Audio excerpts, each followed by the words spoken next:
오늘 말씀은 잠언 23장 1절부터 18절, 제목은 부자가 되어 봅시다 입니다. 현대인들의 행복도를 결정하는 요소 가운데 재물이 중요한 위치를 차지합니다. 부자가 다 행복한 것은 아니지만 부자의 삶은 가난한 자의 삶에 비해 여러모로 윤택하다고 합니다. 그것이 진짜 행복이냐 정의를 내릴 수는 없겠지만 분명한 것은 재물이 많은 자의 삶이 더 여유로운 것은 사실입니다. 그러다 보니 예나 지금이나 모든 사람들이 부자가 되고 싶어 합니다. 또한 부자가 될 기회가 생긴다면 결코 외면하지 않을 것입니다. 심지어 불법을 좀 행하더라도 부자가 되고 싶어 하는 것이 인간의 본성이라고 생각됩니다. 그리고 이런 본성에 의해 세상은 점점 죄로 물들어 가는 것입니다. 이러한 세상을 향해 경고라도 하듯 솔로몬은 말합니다. 4절, 부자 되기에 애쓰지 말고 내 사사로운 지혜를 버릴지어다. 부자가 되고 싶다고 됩니까? 부자가 되려고 애를 쓴다고 해서 될까요? 물론 안 된다고 할 수는 없습니다. 다만 부자가 되기란 정말로 쉽지 않다는 겁니다. 그것도 자수성가로 부자가 되는 것은 말입니다. 그렇기 때문에 부자가 되려고 애를 많이 쓰지 말라고 한 것입니다. 정당한 부자, 자랑스러운 부자, 사람들에게 인정받는 부자, 그런 부자가 되려고는 노력을 해야 합니다. 내 생에 그 꿈을 이루지 못하더라도 그러기 위해 힘써 달려야 합니다. 그렇게 달리다 보면 재물이 쌓이고 쌓여서 우리 자녀들의 세대엔 진짜 부자도 나오지 않겠습니까? 이렇게 말씀을 드리는 저 자신도 이 말씀에 예외일 수 없습니다. 감사하게도 제 자녀들이 부자가 되면 좋겠지만 설령 그렇게 되지 않더라도 손주들의 세대를 기대하며 성실하게 살아가야 합니다. 그리고 그렇게 열심히 달려도 부자가 되지 않을 수가 있겠죠. 그렇더라도 낭망할 이유도 실망할 그 어떤 이유도 없습니다. 진짜 중요한 것은 하나님의 자녀로 성실히 살아가는 것이기 때문입니다. 제 개인적인 생활을 살짝 말씀드리고자 합니다. 저는 거의 매주일 저녁 사돈 부부와 함께 저희 집에서 식사나 교제를 합니다. 특별한 것을 준비하지 않지만 함께함이 참 좋습니다. 그러다 보니 안사돈께서 자주 이런 말을 합니다. 우리는 진짜 부자라고 말입니다. 재물 이야기가 아니겠죠. 사돈과 허물없이 만날 수 있고 자녀들이 함께하며 만날 때마다 웃을 수 있으니 이것이야말로 진짜 부자의 삶이지 않겠습니까? 그러면서 자녀들에게 열심히 돈을 벌라고 합니다. 쓰기 위해 벌라고 합니다. 남을 돕기 위해 벌라고 합니다. 흘려보내기 위해 벌라고 합니다. 이런 이야기를 온 식구들이 동의를 하고 있으니 이것 또한 진짜 부자들의 이야기가 아니겠습니까?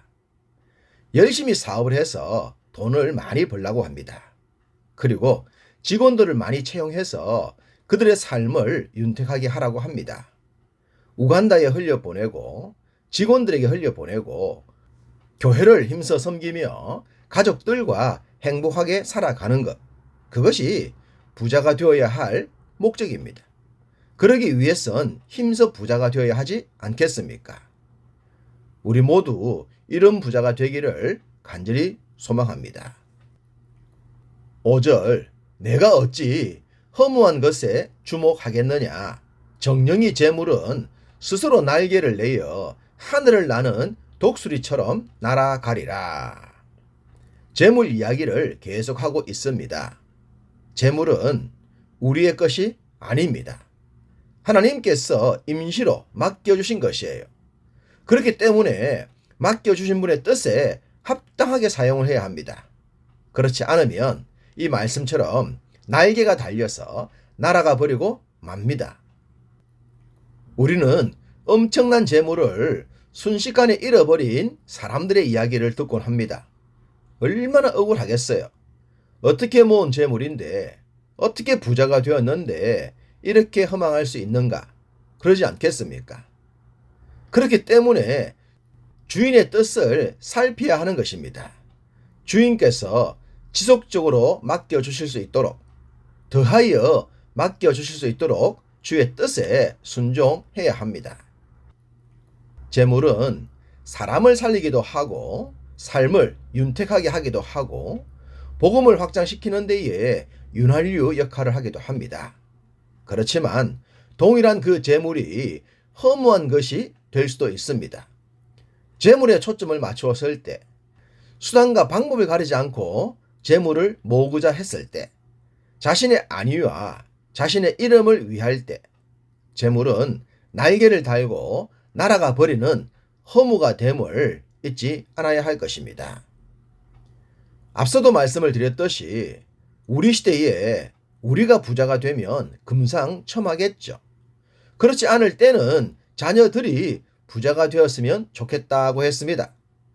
그럼 우리의 자녀들이 어떤 부자가 되어야 할까요?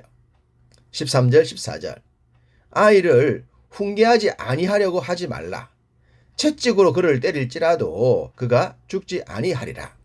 내가 그를 채찍으로 때리면 그의 영혼을 스월에서 구원하리라. 이 말씀에 아멘 하실 분들 별로 없지 않을까 싶습니다. 더더구나 요즘은 자녀들이 적으니 무조건 오냐오냐 하는 경우가 많아 보입니다. 초등학교 선생님들은 요즘 아이들에게 어떤 훈계도 하기 어렵답니다. 부모님들의 등살 때문이죠. 이게 문제이지 않겠습니까? 잘못하면 가르침이 필요하다면 훈계가 동반되어야 합니다. 이 시대에 매를 사용하는 것은 어울리지 않겠지만 훈계는 반드시 수반되어야 합니다. 자녀의 삶을 더 잘되게 하기 위해선 매도 쓰라고 하신 것입니다. 옳고 그름, 잘함과 못함, 칭찬과 책망은 불가분의 관계입니다.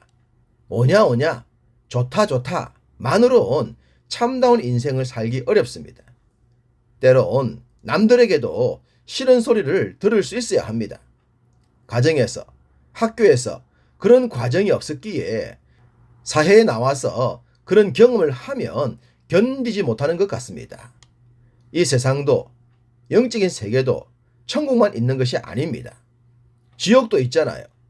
불신자는, 불법은 반드시 지옥의 형벌을 받아야 합니다. 그 끔찍한 곳에 가지 않도록 훈계와 채찍을 드는 겁니다. 이 땅에서 조금 아프더라도 진짜 좋은 천국에 가야 하니 말입니다.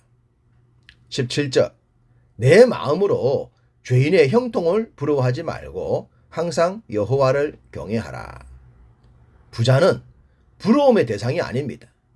부자는 우리가 추구하는 소망 중에 하나에 불과하기 때문입니다.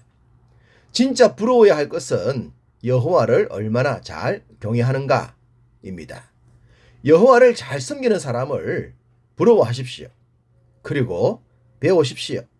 진짜 잘됨과 참 부유함도 여기서 나오기 때문입니다. 제가 존경하는 이재모 피자의 김익태 장로님이 그런 분이십니다. 우리 애들이 장로님의 발자취를 따르려고 힘써 노력합니다. 저는 그런 모습에 박수를 쳐줍니다. 여호와를 힘써 경외하시고 여호와께 인정을 받으셔서 여호와가 부어주시는 참 부자가 되시기를 간절히 소망합니다.